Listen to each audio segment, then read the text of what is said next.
Hey everyone, welcome to the Galaska Adventures. This is the way we catch Tautogs. So the first thing you're going to want to do is go get some bait. And we go to a really rocky beach. We start flipping over rocks and looking for these little black Asian crabs. Now you're going to hear a lot of people talk about green crabs and that you can only catch tautog on green crabs. Well, that's not true. We're going to prove that to you guys today. And besides, you need a special license in Massachusetts to collect green crabs. So we only collect as many Asian crabs as we think we're going to need. We actually happen to freeze them. So when we do go out, we have them ready to go, which is pretty convenient for our lifestyle because we never know when we're going out on the boat. All depends on the weather and how our little 2-year-old's doing that day. So the tautogs start to come out in the end of September and October, probably November, and so this is the time to go get them. So depending on where you're from, I'm getting bites. You got to take a look at your regulations. In Massachusetts, we're allowed to keep tautogs if they're above 16 inches.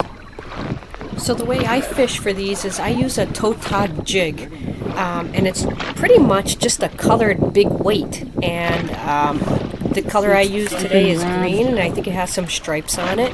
And I just throw a crab or two on there and send it down. I got robbed. I gotta put more bait. So these little black Asian crabs that we're using are smaller than probably the green crab. You'll see me here just put on one, but as the day progressed, I started putting on two, and I seem to have been doing pretty well at that. But I'm just throwing on one here, and I actually end up catching one.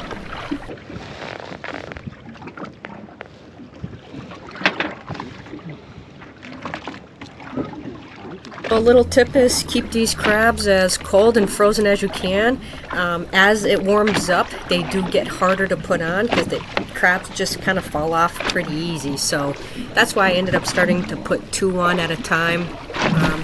And I was hoping maybe they would bite it more because who wouldn't want more crabs? Alright, it's my time to shine. Sit back and enjoy.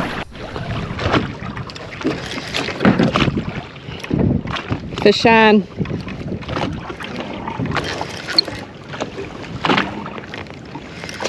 Let's see what we got.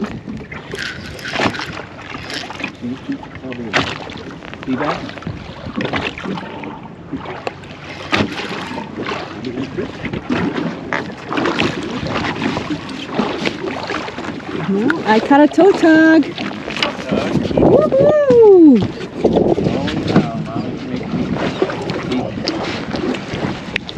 Alright, those of you who know, these fish are slimy and slippery. Give me some maybe slack of my pole. Yeah.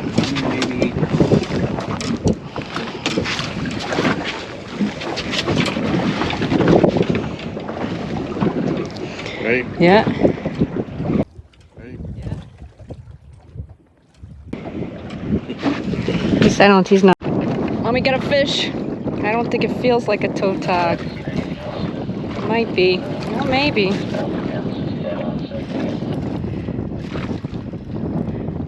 I caught a tautog.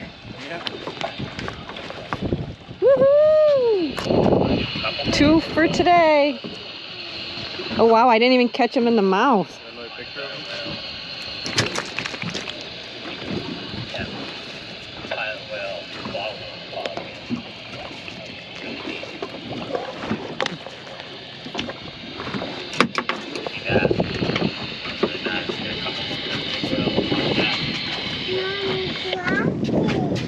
Emma, come here, let's get a picture with the fishy.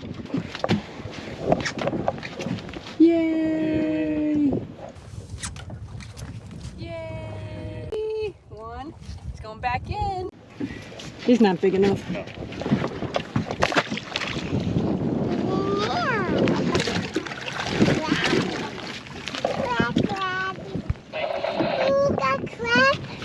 Crabbies! 2 crabs.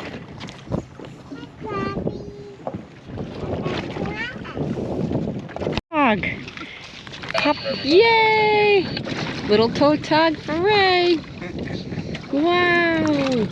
Look at Emma. Wow, look at what Papa got. He caught a tautog on a little crab.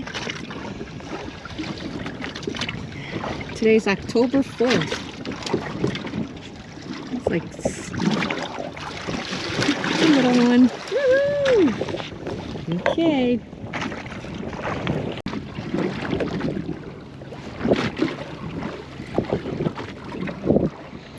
That's how you do it. Good job, all right. So Matt finally caught one. Fish on. Whoa! What did we get, Emma? Whoa! We got another tautog! Woohoo! Yay! Are you doing 2 crabs? So one of the 3 of us, I was doing the best. And I'm not sure if it's because I was using that tautog jig. Matt was just using a regular hook and a little weight along with my father-in-law. So I'm thinking the jig helped out. No. Can I get another picture? That one's bigger. All stations. This is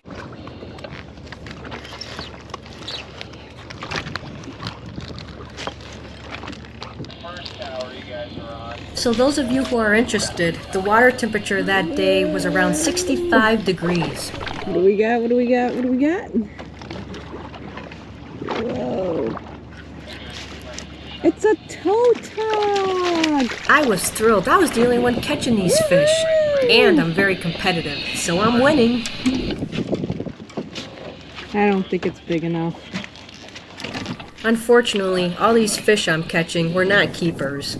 About the same size. So we're fishing You wanna around the check it? Nantucket Sound in an area that has a lighthouse called Bishop and Clerk's. There's a lot of rock piles there, and these fish love rocks. So try to find an area Dang. that's got a lot of these rocks. Can we see the teeth? I Where wanna the see rocks if we can are, see the that's where the teeth fish in are. I'd like to go in the bucket.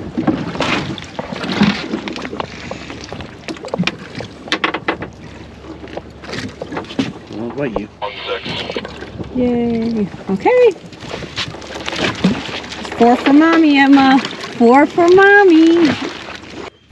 All right. If you don't have a boat, no problem. Check this area out. All right, so what you're going to look for is a really long jetty. And around that jetty are piles of rocks, so that's where we're headed. Matt's quite the beast. Emma in one hand and our bait and tackle in the other. Yeah. All right, here's a little backstory of why we ended up going to the jetty and not on the boat. It was a beautiful day out. We headed to the boat ramp around 8:30, maybe a little before 8:30, and the boat ramp was packed. Like, never seen it so busy before. I think people were going out to get the albies. They're in right now, and it's a big fishing sport for people. So we ended up abandoning ship, and we headed to the jetty. As you could see, nobody was there except us. Keep going or not? Let's just go a little bit more. 'Cause it doesn't look too deep here. So I continued to use my tautog jig, and I also stuck with my 2 crab method.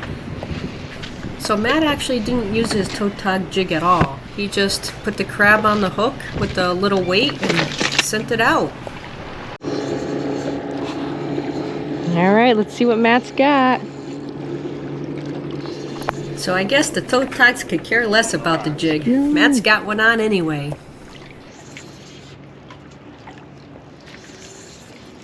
Ooh, is that a?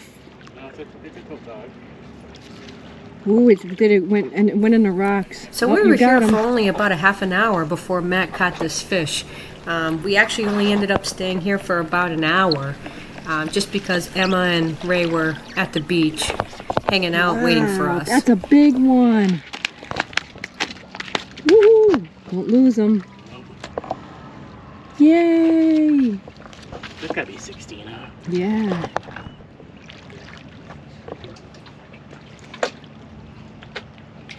That looks big enough to me. Yeah. Wow, that's a big one. Woohoo! They brought the pliers.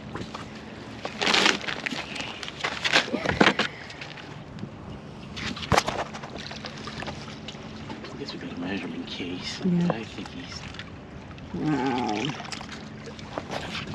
16. Oh, it's not. You push his tail down? Oh, yeah. Oh, okay. Yeah, he's like 17. All right, so obviously he was a keeper. Matt's going to show you how he fillets this fish. So this can be quite challenging just because they are really, really slippery and slimy, making it really hard to grab onto. We always make sure we wear our special gloves so that we don't cut ourselves.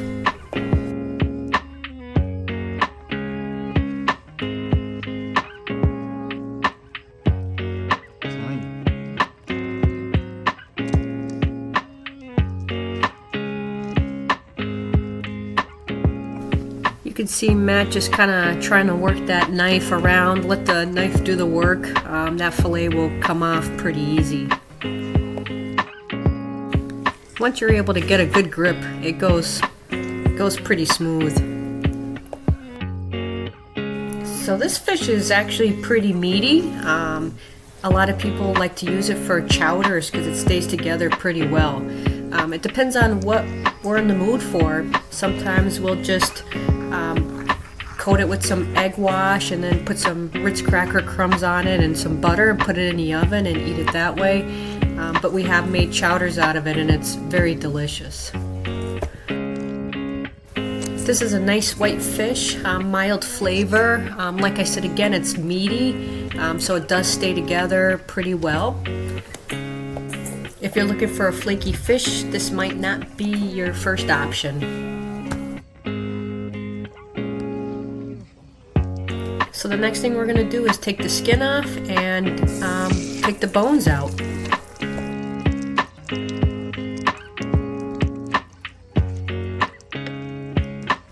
So you can see Matt sort of make a flap so that he can hold on to make it easier to get a grip, and just let that knife do the work, kind of pull the fish and use a sawing motion, and that skin will come off like butter.